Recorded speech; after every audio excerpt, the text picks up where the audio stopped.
एक बार की बात है, एक महात्मा एक गांव से गुज़र रहे थे। अब गांव के गुज़रने के क्रम में वो जैसे-जैसे गांव से बढ़ रहे थे, जो आसपास के दरवाजे थे वो उनको देखते ही बंद हो जा रहा था, क्योंकि महात्माओं का वेशभूषा वैसा ही होता है और जहाँ लोगों की आस्था होती है उस तरह से वो ट्रीट करता है। उनके साथ एक उनका अनुयायी भी था जो ये सब कुछ देख रहा था। महात्माओं को क्या चाहिए होता है, थोड़ा-सा भोजन, थोड़ी-सी अगर आप उनको आदर सत्कार मान भाव कर देते हो तो उनको प्रसन्नता होती है, क्योंकि उन्हें आपसे कुछ नहीं चाहिए होता है, वो आपको बदले में 2 सद्वचन कह के चले जाते हैं। तो बहुत अच्छा था, चल रहे थे वो गाँव से, जैसे जहाँ से निकल रहे थे लोग वहाँ उनको देखते दरवाजे बंद कर रहे थे, उनको देखते छुप जा रहे थे। ये सब उनका अनुयायी देख रहा होता है, वो कुछ नहीं बोलता है, आगे बढ़ता रहता है, क्योंकि वो शिष्य है तो बहुत कुछ क्वेश्चन नहीं करता है। गुरु शिष्य परंपरा में ये रही है कि जब समय होता है तभी वो प्रश्न अपने गुरु से अक्सर पूछते हैं। ठीक है, वो एक गांव से जैसे दूसरे गांव में प्रविष्ट करते हैं तो वहाँ पर वो देखते हैं कि फिर से लोग, दूसरे गांव के लोग जो उनको देखते हैं वो पहुँच जाते हैं उनकी सेवा करने के लिए। उनसे पूछने लगते हैं, आप फल लेंगे, पानी पिएंगे, आराम करेंगे।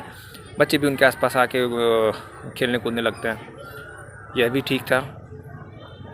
अनुयायी को याद आता है कि जब पिछले गांव में जब ये ऋषि गुजर रहे थे तो उन्होंने वहाँ के गांव के लोगों को यह आशीर्वाद दिया कि तुम लोग मिलजुल कर रहो और एक ही जगह रहो, एकजुट होकर के रहो, कहीं मत जाओ। ये आशीर्वाद देकर उन्होंने पिछले वाले गांव से इस गांव में आए थे। बट जब वो इस गांव को छोड़कर दूसरे गांव की ओर जाने लगे तो उन्होंने इन गांव वालों को दिया आशीर्वाद। कौन से गांव वालों को? जिस गांव के लोगों ने उनकी सेवा करी थी, जिस गांव के लोगों ने उनको अच्छा फील कराया था, उस गांव के लोगों को ऋषि ने क्या आशीर्वाद दिया कि तुम लोग बिखर जाओ। ठीक है, ये कहकर वो तीसरे गांव की ओर अग्रसर हो जाता है। बीच में एक ऐसे ही सुनसान जंगल सा होता है।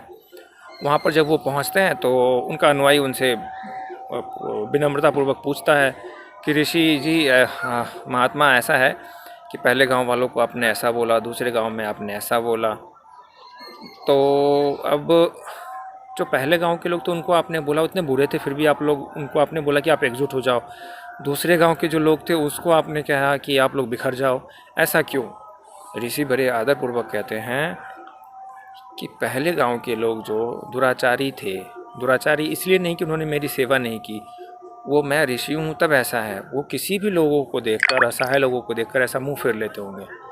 जबकि दूसरे गांव के लोग वो बड़े ही अच्छे स्वभाव के थे, उन्होंने मेरी सेवा करी नहीं करी इससे फ़र्क नहीं पड़ता, लेकिन उनके आचरण में ऐसा था कि उनके गांव में जो कुछ भी दीन दुखी ऋषि मुनि आते हैं तो वो लोग उनको हंसकर ट्रीट करते हैं, उनसे मिलते हैं।